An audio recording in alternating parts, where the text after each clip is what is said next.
Meus irmãos, eu quero que vocês abrem comigo no livro do Evangelho de Marcos, capítulo 1, no versículo 12, deixa aberto. Eu queria compartilhar com vocês sobre a tentação de Jesus.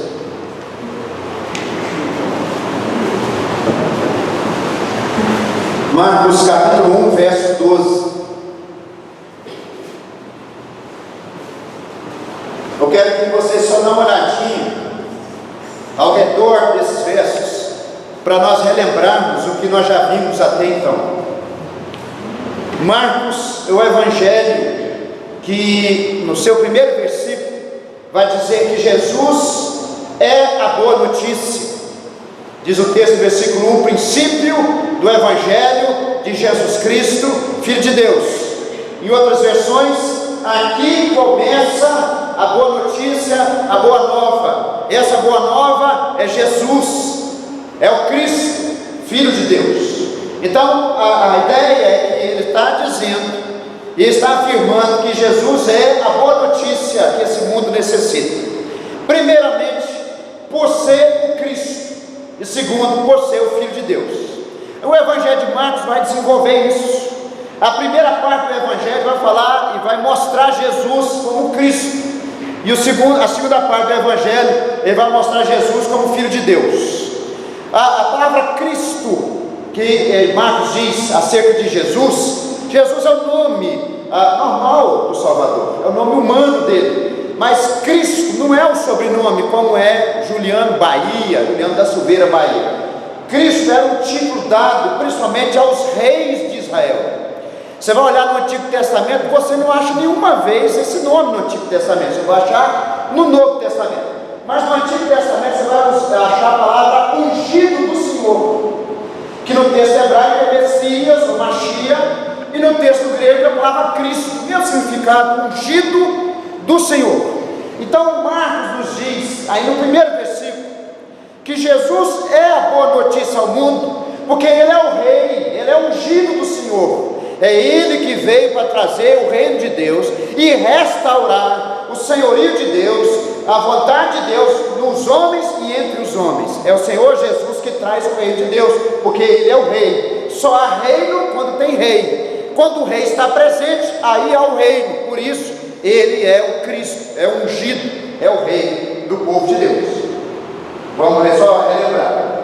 Ungido, que quer dizer Cristo, era o nome dado aos reis de Israel, aos reis que reinavam sobre o seu povo. Jesus então recebe o nome de ungido, exatamente por ser o rei, e não apenas sobre o seu povo, mas o rei de todas as nações. É por isso que termina o Evangelho de Marcos, Jesus dizendo: ide por todo mundo e pregai o Evangelho a toda criatura. Porque Jesus não é um rei apenas da igreja, Jesus é rei de todas as nações, e onde o Evangelho chega, as pessoas entregam-se a Jesus, ali então dá início, e essa pessoa entra no reino de Deus, vai restaurando aquilo que o diabo arruinou desde o início em Gênesis.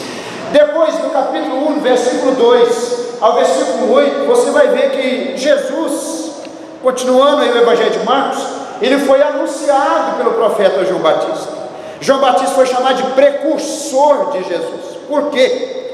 Lá no Oriente, naqueles tempos, quando um rei ia visitar o seu reino, uma comitiva ia à frente do rei, tinha a liderança de um arauto, alguém que anunciava, que conclamava o povo para vir ao encontro do rei e recebesse o rei, então com honrarias, recebesse o rei conforme ele merece, com a honra que ele merece. Começa então, já que Jesus é o Cristo, é o ungido, é o rei do povo de Deus, começa como era no mundo antigo, alguém anunciando a sua vinda. João Batista faz esse papel.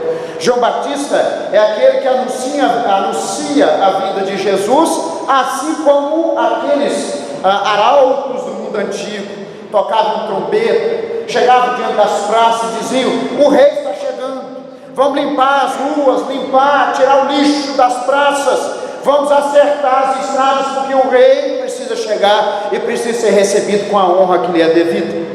João Batista fez esse papel, anunciar a vinda do rei, que é Jesus Cristo, nosso Senhor e Salvador. Depois no capítulo 9, no capítulo 1, verso 9, verso 11, Jesus é ungido com o Espírito Santo. O que significa a palavra Cristo? A palavra Cristo quer dizer ungido. E os reis de Israel, no Antigo Testamento, assim foi Saul, assim foi Davi, assim foi Salomão, assim foi os demais reis, para que eles tomassem posse do trono, eles tinham então que ser ungidos, e eles eram então investidos, ordenados como reis, ou rei do povo de Deus. Jesus, ele foi ungido, mas Jesus não foi ungido com óleo, assim como os reis do Antigo Testamento. Jesus foi ungido com o poder do Espírito Santo. A própria presença do Espírito Santo veio, diz o texto, que veio sobre Jesus. Mas no texto original, Jesus viu os céus abertos e o Espírito Santo descendo sobre ele. Mas no texto original é muito mais forte essa expressão. Jesus viu os céus rasgarem-se, abrirem-se, e o Espírito Santo vindo e entrando para dentro de Jesus, enchendo Jesus de graça, enchendo Jesus de poder, para que Jesus então desse início à sua obra de salvação. E o reino de Deus, onde Jesus chegava, o reino de Deus chegava junto, porque Jesus expulsava demônios, Jesus curava as enfermidades, Jesus salvava as vidas. Todo o reino que o diabo levantou nesse mundo ia cair por terra à medida que Jesus, cheio do poder do Espírito Santo, ia conduzindo o seu ministério. Então esse é o resumo que nós já vimos. Jesus é o rei, ele foi anunciado no versículo 1 como uma boa notícia que nós precisamos ouvir. Ele foi precedido por João Batista. João Batista veio antes para falar que ele viria para preparar os corações, uma mensagem de arrependimento, porque ninguém pode se relacionar com Jesus sem um coração arrependido. Assim era naquele tempo, assim é no nosso tempo. Depois diz aí que ele foi ungido com o poder do Espírito Santo, como diz Atos 10, verso 38, que ele foi ungido com o poder do Espírito Santo, com o Espírito Santo e com poder, na verdade, diz o texto, e andou por toda parte fazendo bem e curando todos os oprimidos do diabo. Agora chega então a tentação de Jesus. É outro texto que vem para confirmar que ele é de fato o único Salvador e o único Rei, a boa notícia que esse mundo precisa ouvir. Desde os tempos antigos, desde a queda de Adão, o Senhor vem levantando pessoas que pudessem liderar o seu povo, fazer esse papel de mediador entre Deus e o seu povo. Mas esses que o Senhor levantou falharam. E nós vamos ver agora que o Senhor Jesus, aí no capítulo 1, verso 12 e verso 13, ele não falhou, mas ele venceu. E eu queria compartilhar com vocês algumas lições sobre isso. Mas vamos ver o texto. Capítulo 1, verso 12 e verso 13, nos diz o seguinte: e logo o Espírito o impeliu para o deserto, onde permaneceu 40 dias, sendo tentado por Satanás. Marcos aqui, ele relata a primeira das muitas tentações que o Senhor Jesus sofreu em toda a sua vida aqui nesse mundo. Nós vemos lá em Hebreus que Jesus foi tentado em todas as coisas. Nós às vezes achamos que a única tentação do Senhor Jesus é essa que está escrita aqui, que Marcos faz resumido. Mateus explica todos os pormenores, os detalhes. Lucas dá outros detalhes que Mateus não dá, mas Marcos faz de uma forma resumida só 2 versículos. Mas essa foi a primeira de muitas tentações que o Senhor passou nesse mundo. Diz o texto, onde permaneceu 40 dias, sendo tentado por Satanás. Estava com as feras, mas os anjos o serviam. Vamos ver só essa frase aqui. Não. Estava com as feras, mas os anjos o serviam. Leia esse mesmo versículo agora nessa outra versão que eu vou dizer para vocês aqui, vou ler para vocês. Onde ficou por 40 dias sozinho, em meio aos animais selvagens. Ali ele foi submetido às tentações de Satanás, e os anjos vieram e cuidaram dele. Feche seus olhos. Eu queria que nós orássemos mais uma vez. Tem uma palavra muito boa para trazer ao seu coração, muito boa mesmo, uma palavra que traz crescimento das nossas convicções, traz crescimento e principalmente da grandeza do Senhor Jesus na vida do seu povo, na minha vida, na vida da sua vida. Feche seus olhos, vamos fazer uma oração simples e uma oração bem objetiva. Pai, nós louvamos e agradecemos, ó Deus e Pai, por esse tempo onde nós nos reunimos, ó Deus e Pai. Depois dessa grande chuva que veio sobre a nossa cidade, nós nos reunimos pedindo ao Senhor que venha uma grande chuva de bênção sobre a nossa vida, principalmente, ó Deus e Pai, no entendimento da sua palavra, no fortalecimento, ó Deus e Pai, das nossas convicções, e também, Senhor Jesus, na transformação do nosso caráter, na capacitação dos nossos dons, que o Senhor nos enche, ó Deus e Pai, do Espírito Santo, que o Senhor possa mover a nossa vida e possa, ó Deus e Pai, abrir os nossos olhos para enxergar a grandeza do Senhor Jesus Cristo. Nós te louvamos, nós te agradecemos pela vida e o ministério, Deus e Pai, da Mariana, minha esposa, que o Senhor colocou ela do meu lado de forma imerecida. Eu não mereço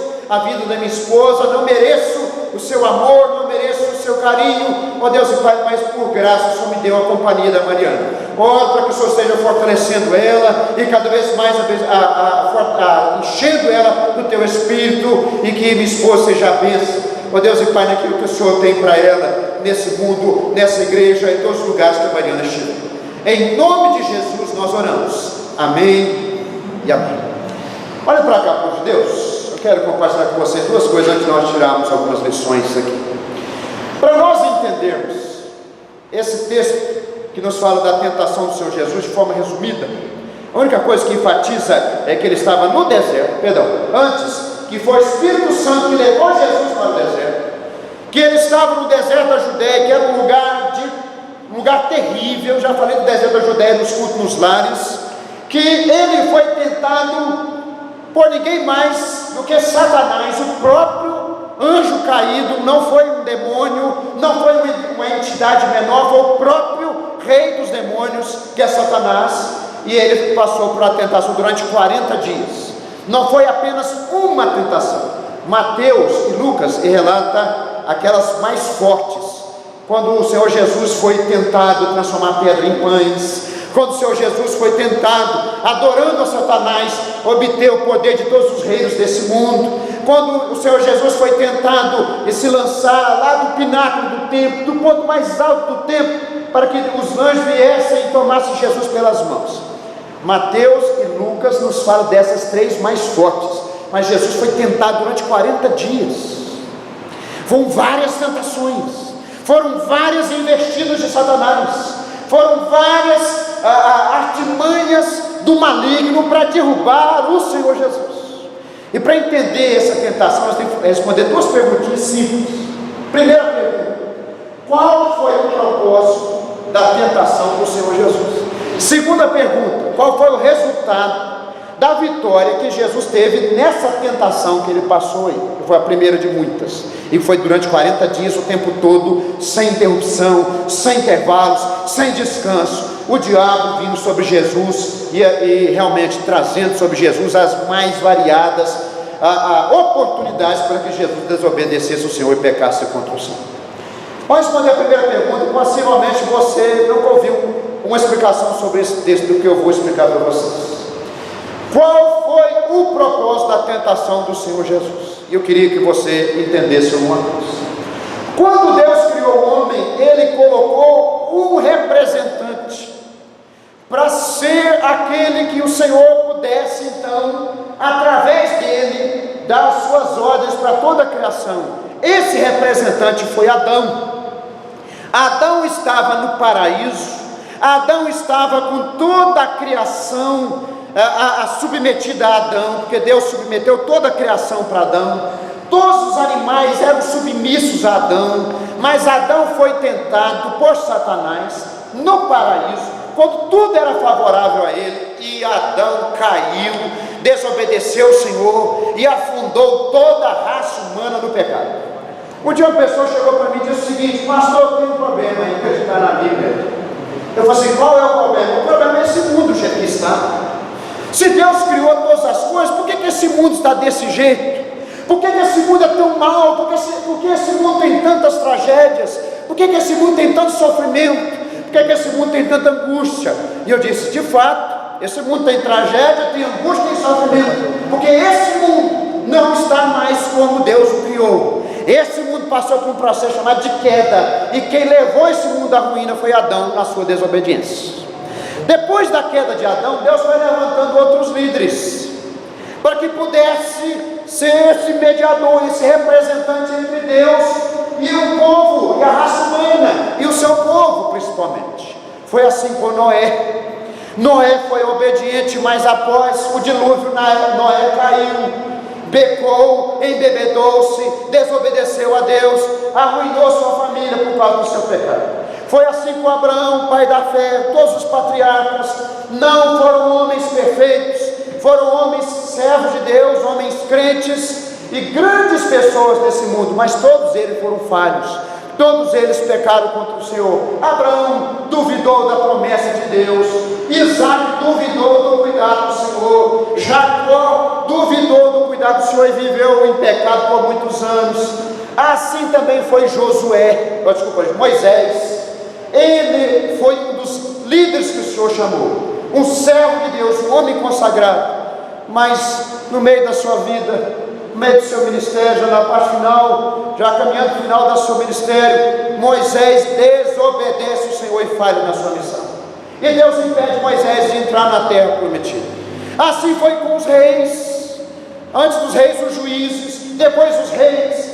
O homem segundo o coração de Deus, que foi Davi, foi um homem crente, um servo do Senhor, que nós temos ele como um exemplo, mas errou, pecou, cometeu vários pecados, dentre eles manipulou pessoas, adulterou, assassinou pessoas, escondeu o seu pecado, arruinou sua família por causa das consequências do seu pecado. Veja, olha aqui para mim, o Antigo Testamento sempre vai mostrar pessoas que foram tipo, exemplo do rei que viria. Quem são essas pessoas? Os grandes líderes do povo de Deus. Mas o próprio Antigo Testamento vai mostrar que nenhum deles era perfeito, nenhum deles era qualificado.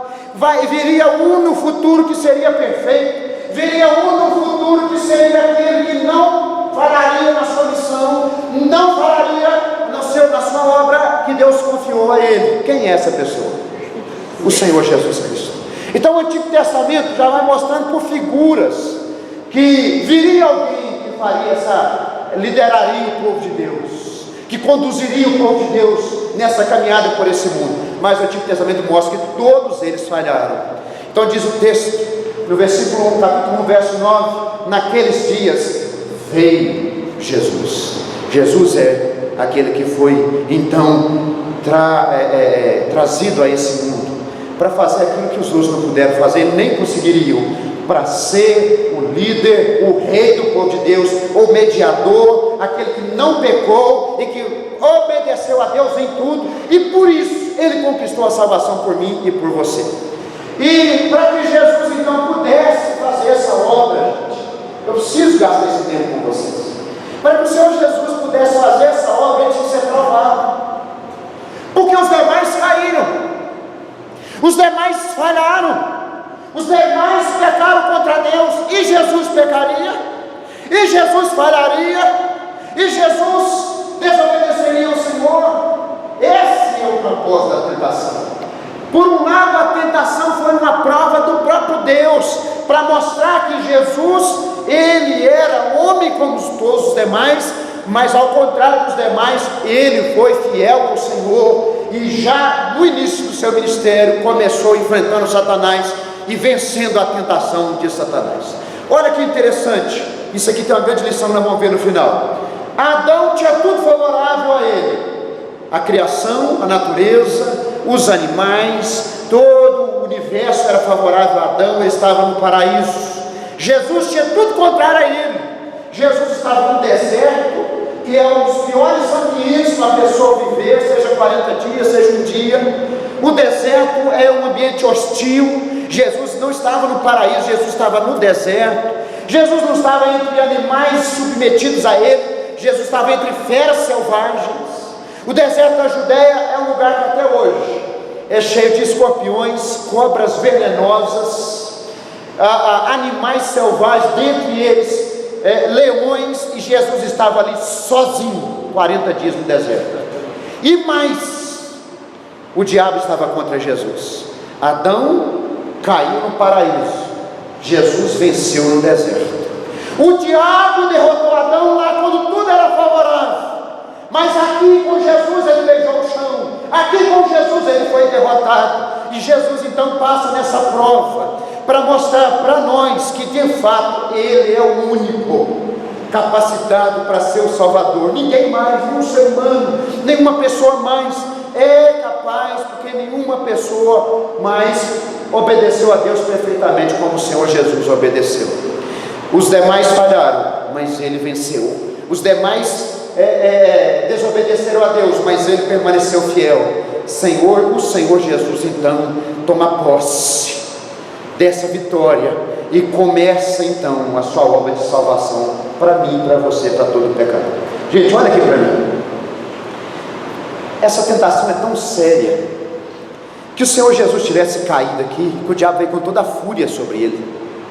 Um dia eu estava orando, eu tive uma percepção dessa cena. Vocês têm noção do que é um ser imundo, sujo, caído, pervertido, se aproximar diante do Senhor Jesus Cristo, que diz o texto de Apocalipse que os anjos escondem o rosto quando contemplam a face do Salvador. Quando o Senhor Jesus toma o livro das mãos do ancião de dias, que no livro de Apocalipse é a representação de Deus Pai, toda a criação adora o Senhor, toda a criação exalta Jesus Cristo.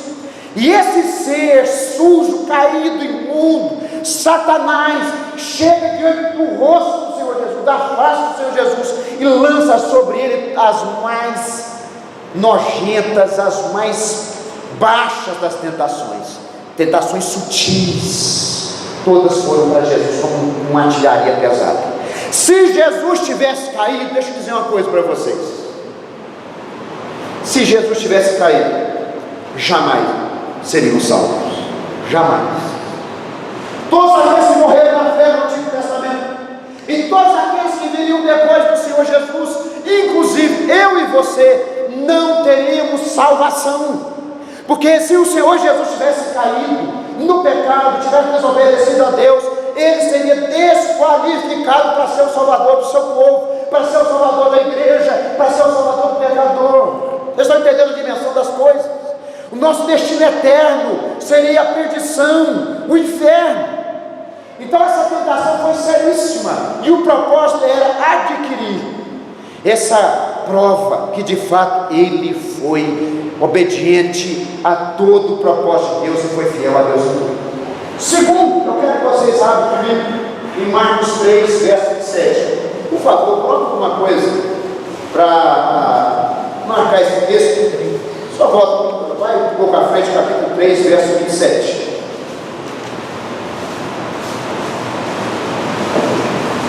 Qual foi o propósito de Deus, que Deus tinha quando Jesus venceu essa tentação? Vocês veem que não foi o diabo que levou Jesus para o deserto, foi o Espírito Santo, porque tinha um propósito de Deus nisso. O propósito era Jesus ser provado. O propósito de Jesus não apenas ser provado, mas ser aprovado naquele momento. E qual era o resultado? O que Deus tinha em mente? O resultado é que quando Jesus venceu Satanás no deserto, ele então alcança autoridade sobre o diabo e passa agora a derrubar o reino do diabo que estava nesse mundo. O Senhor Jesus começou a partir daquele mundo a expulsar demônios e a jogar por terra todo o império do mal. Capítulo 3, aqui no versículo antes, um pouquinho, versículo 22 diz o seguinte: Jesus estava expulsando demônios, e os fariseus e escribas, descidos de Jerusalém, versículo 22, ou seja, eram aqueles da mais alta corte da teologia, porque os escribas tinham em todos os lugares de Israel, mas os escribas de Jerusalém eram os mais importantes, eram os doutores dos doutores, eram aqueles que ensinavam os demais doutores. Esses homens então desceram aonde Jesus estava dizia o seguinte: ele está possesso de Beelzebul. É por isso que ele expulsa demônios, e é pelo maioral dos demônios que expele os demônios. Ou seja, porque o grandão está nele, os pequenos saem fora. Eis que eles estão dizendo: olha que blasfêmia, é a blasfêmia contra o Espírito Santo, atribuir a Jesus, atribuir uma obra de Jesus ao poder do diabo. Eis que aconteceu. O Senhor Jesus então vai explicar, e chega no versículo 27, ele diz o seguinte, vamos ler juntos? Deixa eu ler um pouquinho mais alto, por favor, todos. Ninguém pode entrar na casa do valente para roubar os bens, sem primeiro amarrá-lo, e só então lhe saqueará a casa. O Senhor Jesus conta a parábola do valente. A casa que o valente tinha pessoas, bens, dentro dessa casa, é um mundo, que diz o texto de João, que jaz no maligno. Esse mundo e esse sistema mundano que o diabo promove para poder capturar as pessoas e manter as pessoas no seu reino, no seu império. Diz o texto que vem um valente, e diz o texto de Lucas que o Senhor Jesus era mais valente, veio um mais valente, porque o diabo é chamado de valente. O texto de Lucas fala que ele era mais valente do que o valente, porque é Jesus. Nós estamos falando de rei, nós estamos falando de demônios, falando de rei, falando do Filho de Deus. Veio um mais valente, entrou na sua casa, amarrou o diabo, e agora começa a tirar as pessoas daquela casa, dos reféns daquela casa, e saquear aquela casa. Esse foi o resultado da vitória que Jesus teve naquele momento de tentação, porque ele venceu o diabo. Agora então ele tem autoridade para saquear a casa dele e tirar as pessoas do reino, tirar as pessoas da prisão que o diabo mantinha, porque se o grande caiu, os pequenos também caem.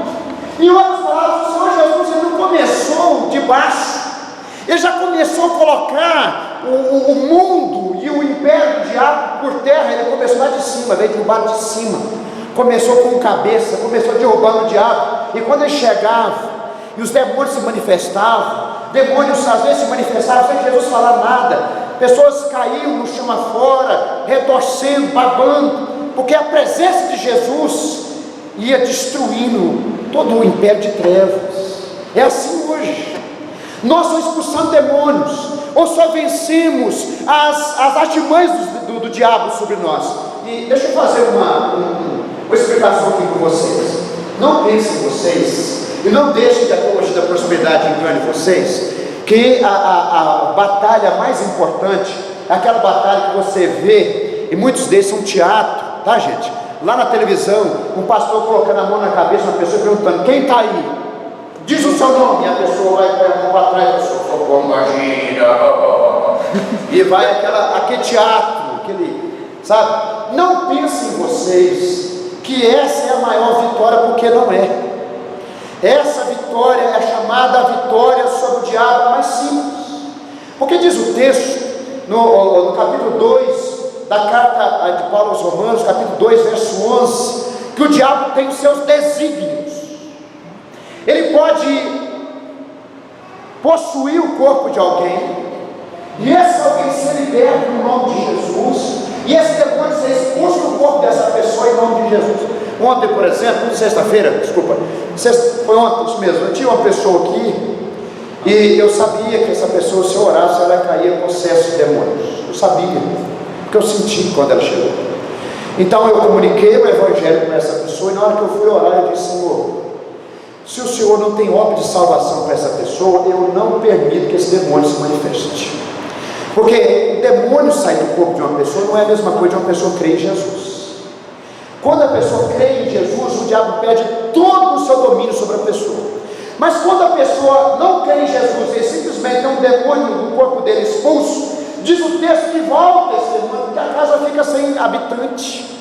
A questão não é expulsar o demônio do coração de uma pessoa, da mente de uma pessoa. A questão é colocar outra pessoa lá dentro para ocupar a casa.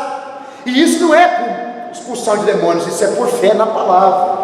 Isso eu não posso fazer, isso eu posso pregar, porque a pessoa pessoa creia. Quando a pessoa crê, o diabo já é desalojado, seja por expulsão, seja pela presença do próprio Espírito Santo. Eu já vi pessoas sendo libertas de demônios sem ninguém colocar as mãos. Eu já contei aqui para vocês a experiência que eu tive, onde uma pessoa, nós estamos fazendo um processo de libertação na vida dessa pessoa, durante uma semana, nós já estávamos exaustos, sem força, sem dormir, e a pessoa não era liberta, ela tinha feito pactos em vários países desse mundo, ela tinha várias estrelas espalhadas pelo seu corpo, em pontos vitais do seu corpo, como o seu punho, aqui no seu ombro, em vários lugares do seu corpo. Ela tinha tatuagens, indicando os pactos que ela tinha feito no Japão, na Itália, nos outros lugares.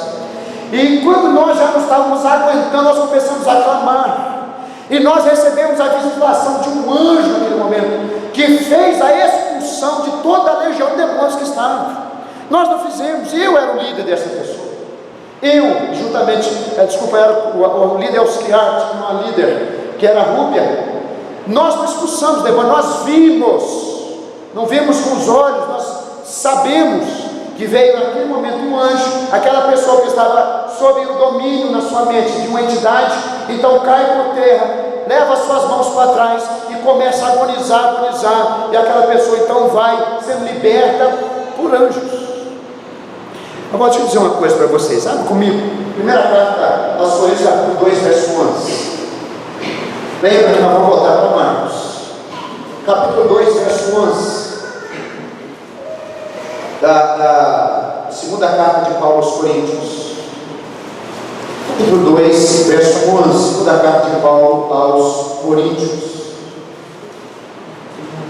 Segunda aos Coríntios 2, verso 11 diz assim: para que Satanás não alcance vantagem sobre nós, pois não ignoramos os desígnios. A palavra desígnio é o uso da mente para estratégias, planos, e na linguagem mais simples possível, maracutaias, o diabo trama contra nós. Em outras palavras, ele tem uma mente que gira o tempo todo em destruir vidas. Ele tem desígnios, ele tem planos, ele tem estratégias. Nós vamos estudar isso no começo de 2017, nós vamos falar sobre batalha espiritual. Eu estou compartilhando com vocês a mais pura teologia nessa área.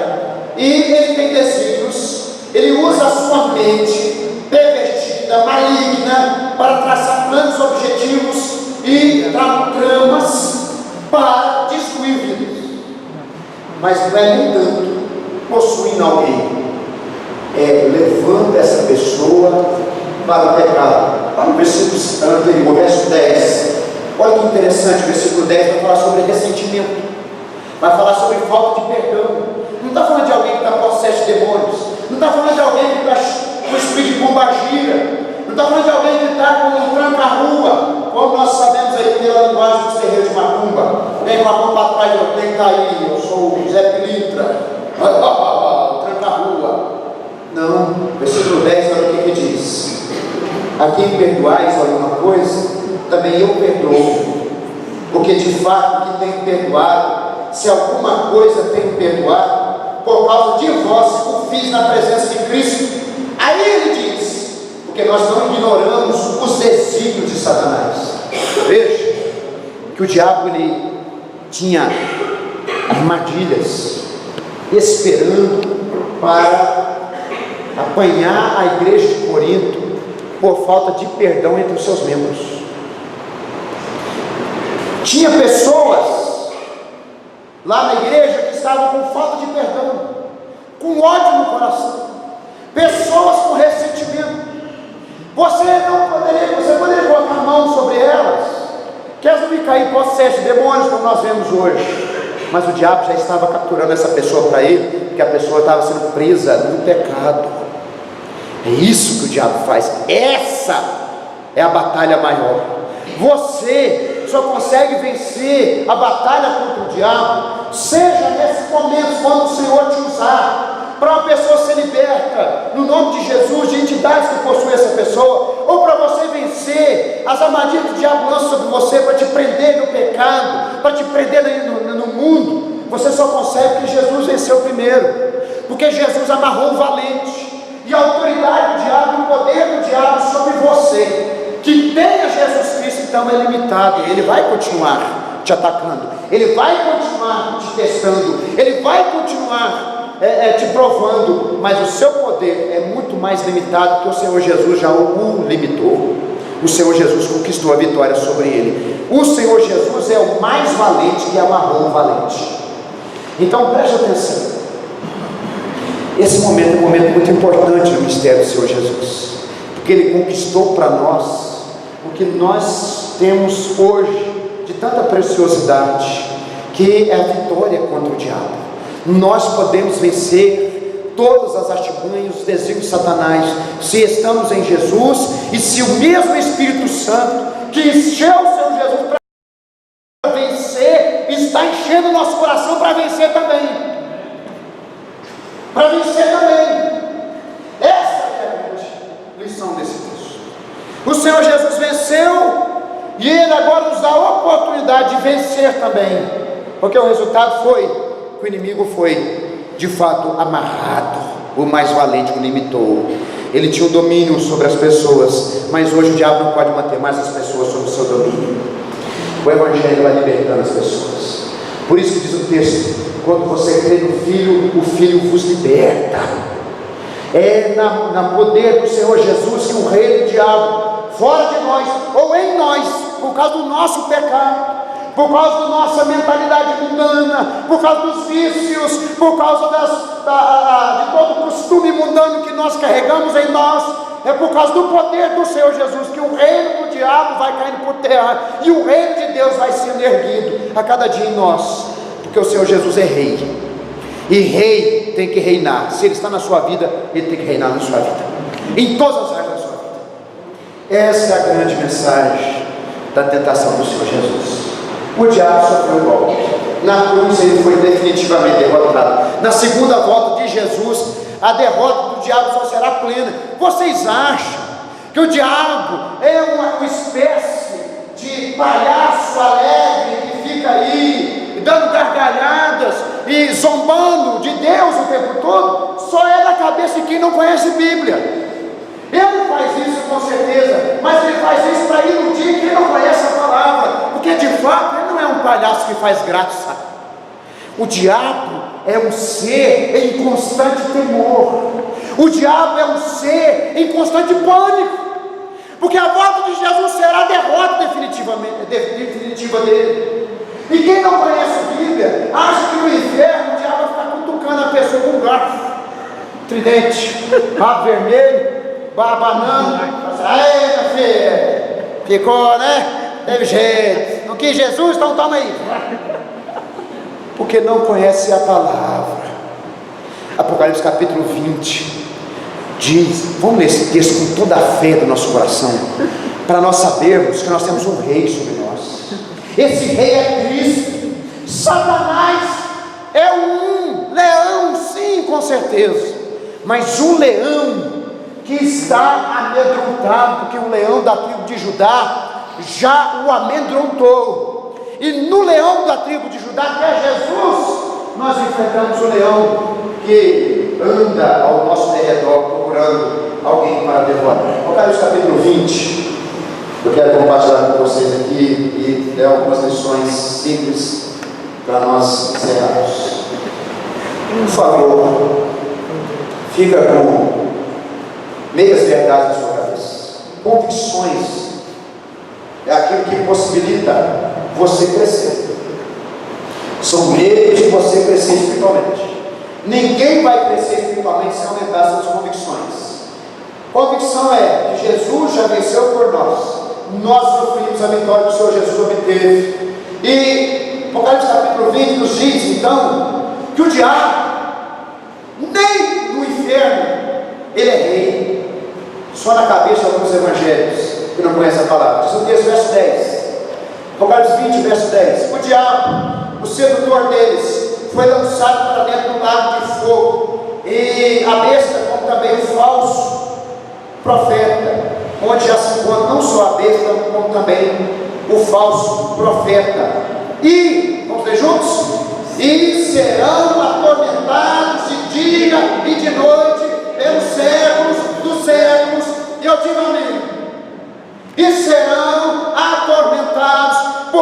diabo é um ser em constante pânico, em constante tormento, porque ele sabe, no dia do juízo do trono de Deus, ele vai entrar num processo de tormento eterno.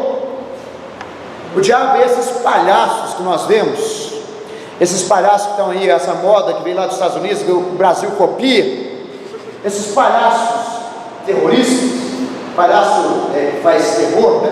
A pessoa vai vestir de palhaço, com a maquiagem toda amedrontadora, às vezes com uma faca na mão, um negócio para fazer susto nos outros na rua. Isso é coisa de filme de terror que os Estados Unidos importou aqui para o Brasil, os Estados Unidos exportou, o Brasil importou para cá. Eu só abrindo um parênteses, a pessoa foi vestir de palhaço, não sei se vocês viram, e está lá com aquela cena toda, e a pessoa era policial, o cara enquadrou ele passou na hora, calma, pegadinha, o homem enquadrou o palhaço. O diabo é esse palhaço, atormentado, porque ele sabe que o último dia dele vai chegar. Ele já foi enquadrado, só está esperando o tempo do seu fim. Então nem no inferno o diabo é rei. Guarda isso na sua cabeça, tem que virar convicções na sua mente. Quem é que vai atormentar o diabo, meus irmãos, no inferno, lá de fogo? Quem é? E serão atormentados. Quem é que vai atormentar o diabo? Será seu anjo? É Miguel? É Rafael? Rafael não existe, né? Rafael só existe nos textos apócrifos. É Miguel? É como é que é o nome do Gabriel? Será que é Gabriel? Meus irmãos, o inferno é um lugar de tormento, sabe por quê? Porque no inferno é lugar da ira completa de Deus. Não se esqueça, e nem fica pensando que o tormento do inferno é por causa de fogo. Fogo é representação de ira. Inferno será lugar de tormento, porque ali não haverá sequer uma gota da graça de Deus, somente a ira do Senhor. É por isso que no inferno o diabo será atormentado pelo século dos séculos. E hoje ele é um ser, é um palhaço em constante tormento, porque ele sabe que vai chegar o último dia, e esse último dia vai introduzir o diabo, então, um tormento eterno, assim todos aqueles que foram com ele nesse mundo, os seus seguidores. Vamos tirar algumas lições aqui para nós terminarmos. Primeira lição em cima desse texto de Marcos, da tentação do Senhor Jesus. Olha aqui para mim. Deus põe à prova o seu povo. O diabo aproveita da provação para tentar o povo de Deus. Quem conduziu Jesus para o deserto não foi o diabo, foi o Espírito Santo. Quem diz que uma pessoa cheia do Espírito Santo também não é tentada? É a pessoa que acha que a pessoa, sendo cheia do Espírito Santo, vai ficar dentro de uma redoma e vai passar por esse mundo como se fosse um jardim, e que não tem nenhuma tentação. Meu irmão, Jesus estava cheio do Espírito Santo e foi tentado por Satanás, porque aqueles mais próximos de Deus são aqueles que o diabo mais quer derrubar. Quanto mais próximo do Senhor, mais perigoso você se torna para o diabo e para o exército de Satanás. Então mais ele vai querer te derrubar, mais ele vai querer fazer a sua vida uma derrota. Uma pessoa cheia do Espírito Santo também é tentado por Satanás. Mas não se esqueça, assim como o Senhor provou Abraão, assim como o Senhor provou os grandes homens e mulheres de Deus, o Senhor te prova. O Senhor Jesus foi provado por Deus, foi o Espírito Santo que levou o Senhor Jesus para o deserto. O diabo aproveitou para derrubá-lo. Então fica firme nas provas, sabe por quê? Porque o que o diabo quer não é simplesmente que você seja derrubado. O que o diabo quer é que o propósito de Deus na sua vida seja fracassado. Então, em nome de Jesus, fica firme, porque Deus te prova, e no momento da prova o diabo vem para te derrubar, para que o propósito de Deus seja fracassado na sua vida. E quem diz que uma pessoa cheia do Espírito Santo não é tentado, e é mais tentado que os normais. É mais tentado que os normais, porque é você que está cheio de Deus, está cheio de fé, está cheio da palavra, que o diabo quer derrubar e quer destruir. Segundo lugar, um ambiente não é determinante na vida de um crente fiel. Veja que Adão caiu no paraíso. Jesus venceu no deserto. Então o local, o ambiente, não determina se você vai vencer ou se vai ser derrotado. Nós estamos acompanhando os pais e acompanhando alguns irmãos que estão aí nesse processo de filhos irem para a faculdade, e vai gerando aquele temor. Meu filho vai para a faculdade, e faculdade é isso, faculdade é aquilo. Ambiente não determina se a pessoa vai cair ou não, porque se você ler a Bíblia, você vai ver que os grandes homens e mulheres de Deus venceram, foram fiéis nos lugares mais difíceis de conviver. Diga isso para José. José estava onde, meus irmãos? Egito. José foi fiel ao Senhor. José foi fiel ao Deus dele. Quando apareceu uma mulher, a mulher do general Potifar, a Potifera, esse nome não tem, esse nome é eu que coloco dela. A Potifera, a mulher era tão demoniada que ela entrava no diabo e deixava o diabo demoniado. Você tem noção? A mulher cheia de sensualidade quis que no José. José foi fiel, meu irmão, no Egito. E veja, ele estava sozinho. Ninguém estava olhando para ele. E ele correu. Porque mulher, você corre. O diabo você repreende, mulher você gosta. Não tem coisa de mulher. O diabo tentou derrubar José, mas no Egito José venceu. Quem diz que o ambiente é determinante para a derrota de um crente ou para a vitória de um crente? Não existe isso. Você pode, e vou falar a verdade para você, a grande maioria das vezes o crente é derrotado num lugar de conforto, não num lugar de provas, nos desertos da vida. O crente é derrotado num lugar de conforto. Por outro lado, Judas foi derrotado por Satanás ao lado de Jesus. E você olha, por exemplo, para Caleb e Josué, foram fiéis durante 45 anos no deserto do Sinai, perseveraram e seguiram o Senhor seu Deus, venceram num ambiente completamente contrário, num ambiente hostil, no lugar de prova, no deserto. Daniel estava onde, meus irmãos? Daniel estava na Babilônia, o símbolo de toda imoralidade, de toda sujeira, de todo lixo que esse mundo pode produzir. É o nome que é dado então ao sistema mundano no livro de Apocalipse, Babilônia. E Daniel foi fiel. Sabe por quê? Porque o ambiente não determina. O que determina é se Jesus está reinando na sua vida ou não. Você pode estar num lugar favorável a você, você pode estar num lugar totalmente desfavorável a você. A questão é se Jesus é rei no seu coração ou se você está brincando com Deus. Se você estiver brincando com Deus, você vai cair num lugar favorável de conforto ou no deserto dessa vida.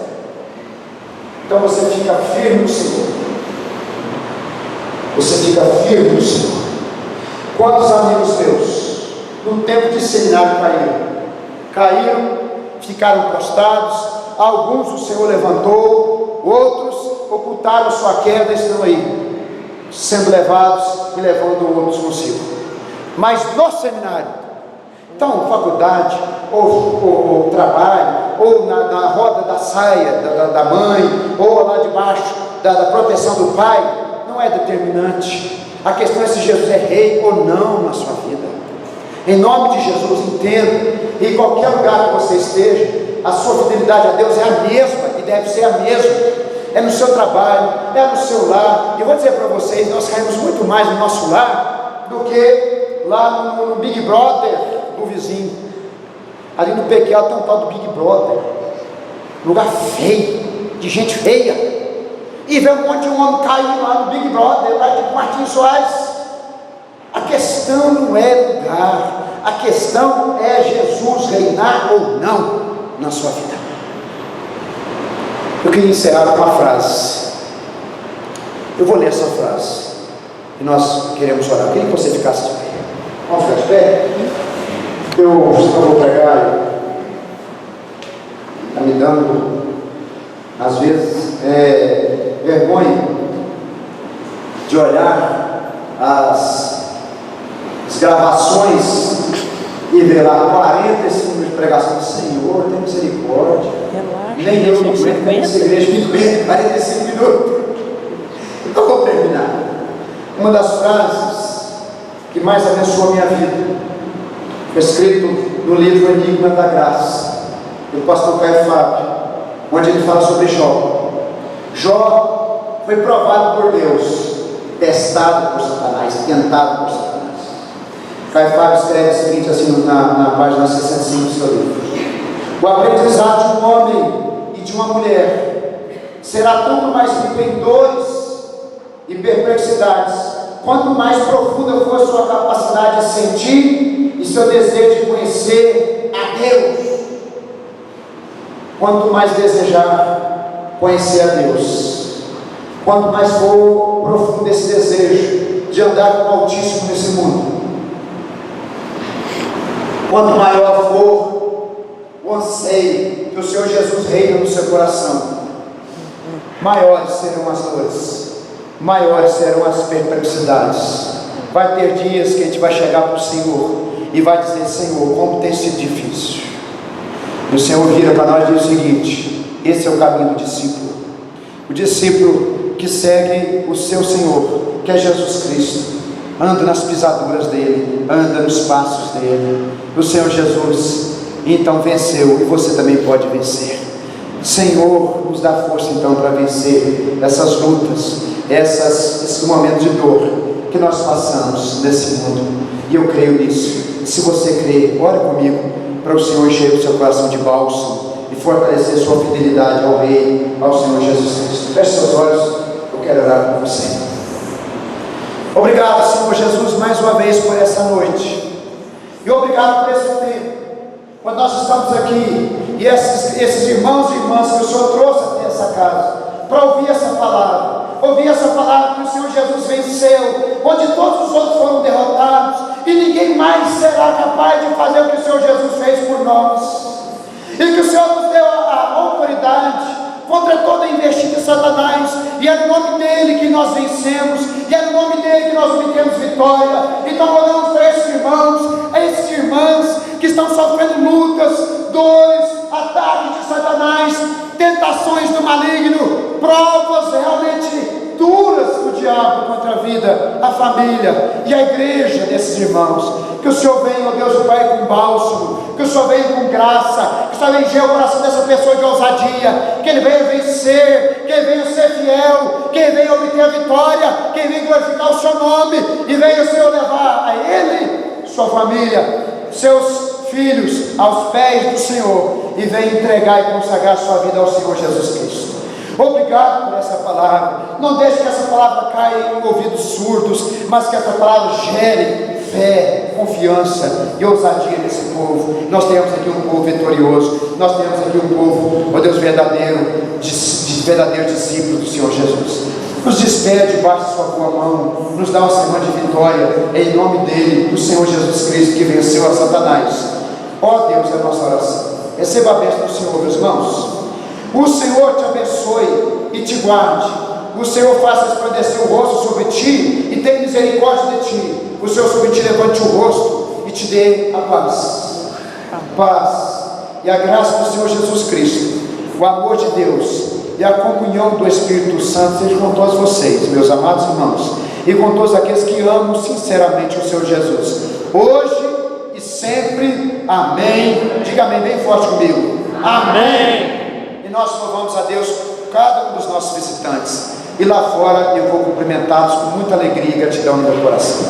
Deus abençoe sua semana e te dê vitória, ousadia e força em nome de Jesus.